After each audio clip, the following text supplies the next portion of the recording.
అత్యుత్తమ ప్లేస్మెంట్స్ తో ఎంఎన్సీ కంపెనీలలో ఉద్యోగమే లక్ష్యమా? ఇంజనీరింగ్ చదవాలనే మీ పిల్లల కలని కేజీ రెడ్డి కాలేజ్ తో నిజం చేసుకోండి. నమస్తే అండి. నమస్తే మేడం.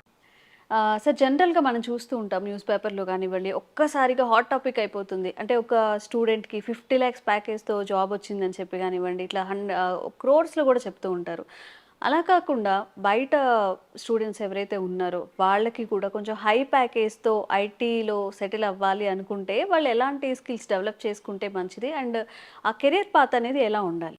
ఓకే, ఫస్ట్ పాయింట్ ఏంటి అంటే కాలేజీలో క్యాంపస్ ప్లేస్మెంట్లో ఫర్ ఎగ్జాంపుల్ మీరు ఐఐటి కానీ ఎన్ఐటి కానీ చదువుతున్నప్పుడు అక్కడ వచ్చిన క్యాంపస్ ప్లేస్మెంట్లోనే ఇలా మనకు 20 lakhs 30 lakhs ప్యాకేజ్ అని చూస్తాం ఫ్రెషర్స్కి. ఒకసారి కాలేజ్ నుంచి బయటకు వచ్చిన తర్వాత ఇక్కడ మనకి 2 ways జాబ్ ఉంటాయి. ఫ్రెషర్గా ట్రై చేయటం ఉంటుంది, లేదంటే ఎక్స్పీరియన్స్ పెట్టి ట్రై చేయటం ఉంటుంది.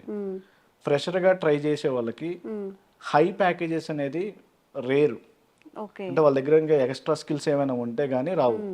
హై ప్యాకేజెస్ అంటే ఏంటంటే మినిమం 4 అంటే మ్యాక్సిమం 8 9 లేదా 12 ప్యాకేజ్ ఉంటుంది. డిపెండ్స్ అపాన్ ద స్కిల్ మీద డిపెండ్ అయి ఉంటుంది.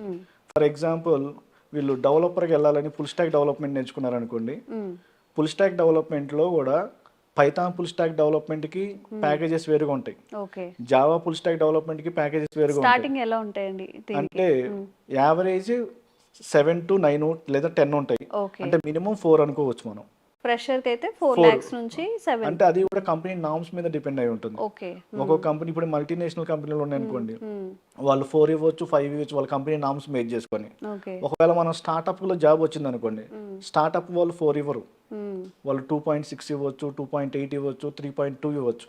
అందుకే మనం అండ్ యావరేజ్గా మనం ఏం చెప్తున్నాం అంటే ఫుల్ స్టాక్ నేర్చుకున్న వాళ్ళకి 7 lakhs ప్యాకేజ్ ఉండొచ్చు యావరేజ్ శాలరీ. అది 7 lakhs అంటే తక్కువ వచ్చు, ఎక్కువ ఉండొచ్చు. 7 to 9 లోపు వస్తుంది మనకి.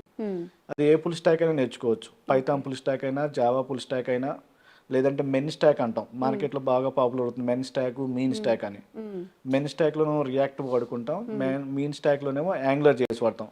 ఈ రెండింటిలో ఒకే స్కిల్ వాడతాం, బ్యాక్ ఎండ్ అయినా ఫ్రంట్ ఎండ్ అయినా. అదే జావా స్క్రిప్ట్. లేదు మనం పైథాన్ ఫుల్ స్టాక్ వెళ్ళామనుకోండి, అక్కడ ఫ్రంట్ ఎండ్కి జావా స్క్రిప్ట్ వాడుకుంటాం, బ్యాక్ ఎండ్కి మళ్ళీ పైథాన్ వాడాలి. అదే జావా ఫుల్ స్టాక్ అయితే ఫ్రంట్ ఎండ్ జావా స్క్రిప్ట్ వాడుకుంటాం, బ్యాక్ ఎండ్ మళ్ళీ జావా నేర్చుకోవాలి. అంటే నాకు కోడింగ్ లాంగ్వేజెస్ 2 రావాలి అప్పుడు. లేదు నాకు కోడింగ్ లాంగ్వేజ్ ఒకటే ఉండాలనుకున్నప్పుడు మెన్ స్టాక్ కానీ మీన్ స్టాక్ కానీ సెలెక్ట్ చేసుకోవచ్చు. ఇది ఫ్రెషర్ లెవెల్లో. లేదు సెకండ్ ఆప్షన్ ఏంటంటే టెస్టింగ్ సైడ్ వెళ్ళొచ్చు. ఈ టెస్టింగ్ సైడ్ కూడా ప్యాకేజెస్ బాగుంటాయి. అందులో ఆటోమేషన్ టెస్టింగ్ కొంచెం ప్యాకేజెస్ బాగుంటాయి, మాన్యువల్ టెస్టింగ్ ప్యాకేజెస్ కొంచెం తక్కువ ఉంటాయి. ఇది ఫ్రెషర్ లెవెల్లో. అలాగే కొంతమంది నాన్ ఐటీ నుంచి వస్తారు, వాళ్ళు ఐటీకి వెళ్ళాలంటే కోడింగ్ తెలియదు అనుకోండి, నాకు కోడింగ్ అవసరం లేదు, నేను అసలు కోడింగ్ రాయలేను, నాకు కోడింగ్ అంటే భయం, కోడింగ్ లేకుండా జాబ్స్ కావాలంటారు. అలాంటి వాళ్ళు ఏంటి అంటే ఫస్ట్ యానిమేషన్ నేర్చుకోవచ్చు. యానిమేషన్ కానీ, లేకపోతే గ్రాఫిక్ డిజైనింగ్ కానీ, లేదంటే డిజిటల్ మార్కెటింగ్. ఇప్పుడు డిజిటల్ మార్కెటింగ్ కూడా ప్రతి ఒక్కరికి అవసరం అవుతుంది.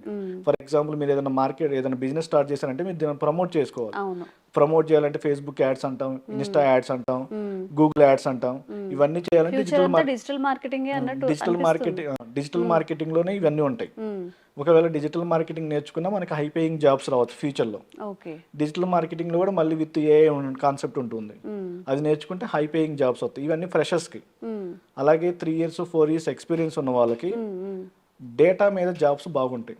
అంటే డేటాని ప్రాసెస్ చేయటం కానీ, డేటాని స్టోర్ చేయటం కానీ, డేటాని అనాలిసిస్ చేయటం కానీ, డేటాని క్లీన్ చేయటం కానీ, ఇలాంటి జాబ్స్ ఉంటాయి. మనకి డేటా మీద 3 types ఆఫ్ జాబ్స్ ఉంటాయి. ఒకటి ఏమో డేటా అనలిటిక్స్ అంటాం, సెకండ్ డేటా సైన్స్ అంటాం, థర్డ్ వన్ వచ్చేసరికి డేటా ఇంజనీరింగ్ అంటాం. ఈ డేటా ఇంజనీరింగ్ వాళ్ళు ఏం చేస్తారంటే ఉన్న డేటా మొత్తాన్ని కలెక్ట్ చేసి వాటి మీద ఆపరేషన్స్ పర్ఫామ్ చేసి ఫైనల్గా ఒక డేటాని తీసుకెళ్ళి డేటా వేర్ హౌస్లో స్టోర్ చేస్తారు. ఇక్కడ వాడే కాన్సెప్ట్ ఏంటంటే ETL అనే ఒక కాన్సెప్ట్ వాడతారు, extracting the data from the different data sources. అలాగే ఎక్స్ట్రాక్ట్ చేసిన డేటా మీద కొన్ని ఆపరేషన్స్ పర్ఫామ్ చేసి ఆ డేటాని తీసుకెళ్ళి డేటా వేర్ హౌస్లో స్టోర్ చేస్తారు. ఇదంతా ఏంటి అంటే పాస్ట్ అనమాట. అంటే పాస్ట్లో వాళ్ళ దగ్గర ఉన్న డేటా మొత్తం కలెక్ట్ చేయటం, తర్వాత ఏదైతే డేటా వేర్ హౌస్లో డేటా ఉందో దాన్ని అనాలిసిస్ చేయాలి. అనాలిసిస్ చేసి దానికి ఒక రిపోర్ట్ జనరేట్ చేసి ఎవరైతే ప్రొడక్ట్ ఓనర్ ఉంటారో, లేదంటే ఎవరైతే హైయర్ అథారిటీ వాళ్ళు ఉంటారో వాళ్ళకి ఆ రిపోర్ట్ జనరేట్ చేయాలి. ఆ రిపోర్ట్ అంతా ఎలా జనరేట్ చేస్తామంటే డేటా అనలిటిక్స్ వాళ్ళు చేస్తారు. ఈ డేటా అనలిటిక్స్ లో వెళ్ళాలంటే మళ్ళీ మనకు ఏదో కోడింగ్ లాంగ్వేజ్ కావాలి, అలాగే SQL, అడ్వాన్స్డ్ ఎక్సెల్ ఏదో ఒక బిఐ టూల్ యూజ్ చేసుకొని ఒక రిపోర్ట్ జనరేట్ చేస్తాం, డాష్ బోర్డ్ లైక్ అయితే పై చార్ట్లో కానీ బార్ చార్ట్లో కానీ ఒక గ్రాఫ్ డిజైన్ చేసి అదే హయ్యర్ అథారిటీ వాళ్ళకి ఇస్తాం. వాళ్ళు ఏం చేయాలి అంటే ఆ రిపోర్ట్స్ మొత్తాన్ని అనలైజ్ చేసుకొని ఒకవేళ మనం ఏదైనా బిజినెస్ లాస్లో ఉన్నా లేకపోతే ప్రాఫిట్లో ఉన్నా ఇంకొంచెం ప్రాఫిట్ రావడానికి అనాలిసిస్ చేసి ఒక డెసిషన్ తీసుకుంటారు. ఆ డెసిషన్ తీసుకొని ఫ్యూచర్ని ప్రిడిక్ట్ చేయాలి. అంటే ఫ్యూచర్లో మనం ఇంకొక ప్రోడక్ట్ రిలీజ్ చేస్తే మనకి మార్కెట్లో ఎలా ఉంటుంది అని దాని ఫ్యూచర్ని ప్రిడిక్ట్ చేయడం కోసం డేటా సైన్స్ అల్గారిథమ్స్ రాసుకుంటారు. ఆ డేటా సైన్స్లో మనకి మిషన్ లెర్నింగ్ అని డీప్ లెర్నింగ్ అని ఉంటాయి. ఇటు సైడ్ వెళ్ళే వాళ్ళకి ప్యాకేజెస్ బాగుంటాయి. డేటా సైన్స్కి వెళ్ళినా, డేటా అనలిటిక్స్కి వెళ్ళినా, అలాగే డేటా ఇంజనీరింగ్ వాళ్ళకి వెళ్ళినా ప్యాకేజెస్ బాగుంటాయి. మీరు అంటే స్టార్టింగ్ సాలరీస్ ఎలా ఉంటాయండి వీళ్ళకి డేటా అనలిటిక్స్ అయినా, డేటా ఇంజనీరింగ్ అయినా, డేటా సైన్స్ అయినా మినిమం 8 lakhs ఉంటుంది. అంటే వీళ్ళు ఆల్రెడీ ఎక్స్పీరియన్స్ పెడతారు కాబట్టి మినిమం 8 lakhs ఉంటుంది. అదే ఫ్రెషర్ అయితే 4.55 అలా ఉంటుంది. అలాగే నెక్స్ట్ క్లౌడ్ కంప్యూటింగ్, అంటే వీళ్ళకి అసలు కోడింగ్ ఏం లేకుండా ఏదైనా జాబ్ చేయాలనుకున్నప్పుడు క్లౌడ్ కంప్యూటింగ్ అనేది మార్కెట్ డిమాండింగ్ ఉంది. ఈ క్లౌడ్ కంప్యూటింగ్ వెళ్ళాలన్నా మినిమం 3+ years ఆఫ్ ఎక్స్పీరియన్స్ పెడితేనే ట్రై చేసుకుంటేనే వస్తాయి. ఫ్రెషర్గా కాల్స్ రావా అంటే వస్తాయి. ఇప్పుడు ఫర్ ఎగ్జాంపుల్ 100 రిక్వైర్మెంట్ ఉందనుకోండి పొజిషన్స్, అందులో 5-6 ఫ్రెషర్స్కి ఇస్తారు, మిగతా అన్ని ఎక్స్పీరియన్స్ లెవెల్లో తీసుకుంటారు. ఈ క్లౌడ్ మార్కెట్ కూడా చాలా బాగుంది. క్లౌడ్లో కూడా హై ప్యాకేజెస్ ఉన్నాయి. ఒక్కొక్కసారి 12 lakhs, యావరేజ్ శాలరీ 12 lakhs ఉంటుంది.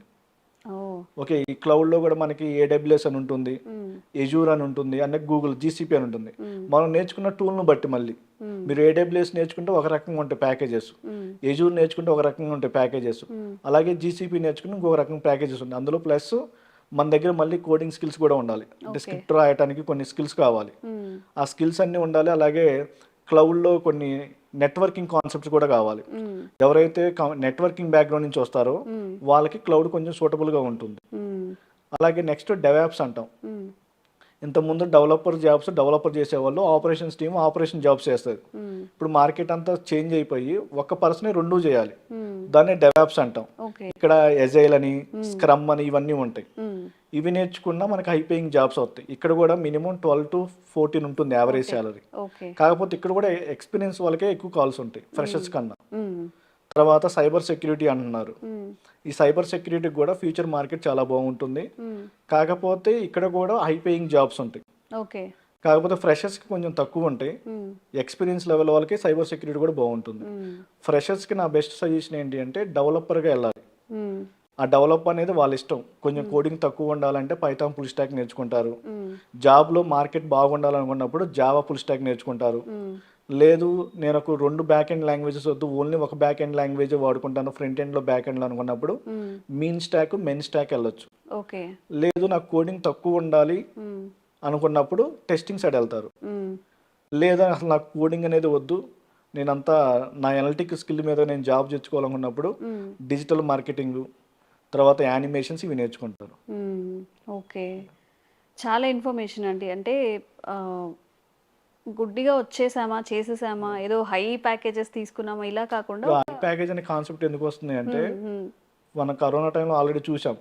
మన ఇంటి పక్కన వాళ్ళు ఎవరో 3 years 4 years ఖాళీగా ఉండి వాళ్ళకి జాబ్ వస్తుంది, వాళ్ళకి 12 lakhs 14 lakhs ప్యాకేజెస్ వస్తాయి. దాన్ని బట్టి మన ఇంట్లో వాళ్ళు ఏంటంటే వాళ్ళు మొన్నటిదాకా ఖాళీగా ఉండడం, వాడికి జాబ్ వచ్చింది 12 lakhs ప్యాకేజీ, ఇప్పుడు ఇంటి దగ్గర వాళ్ళు ఏంటంటే ప్యాకేజ్ వస్తుందా రావట్లేదా, వాడికి లోపల ఎంత ప్రాసెస్ ఉందో అదేం చూడరు కదా. మన వాళ్ళు ఏంటంటే సరే మా వాళ్ళకి ఆ కోర్స్ నేర్చుకుని జాబ్ వచ్చిందండి, నేను కూడా ఇప్పుడు డెవలప్ చేయాలి, వాడు ప్రెషర్. కానీ వాడు వచ్చి నేను డెవాప్స్ నేర్చుకోవాలి, డెవాప్స్ మీద జాబ్ రావాలి, 3 months నాకు జాబ్ రావాలంటాడు. రాదురా బాబు అని చెప్పినా వాళ్ళు వినరు. కొంతమంది ఇన్స్టిట్యూట్ వాళ్ళు సజెస్ట్ చేస్తారు ఇది నేర్చుకుంటే రాదని. కొంతమంది ఏం చేస్తారంటే వాళ్ళకి మనీ కావాలి కాబట్టి సరే జాయిన్ అవ్వని డబ్బులు కట్టించుకుంటారు.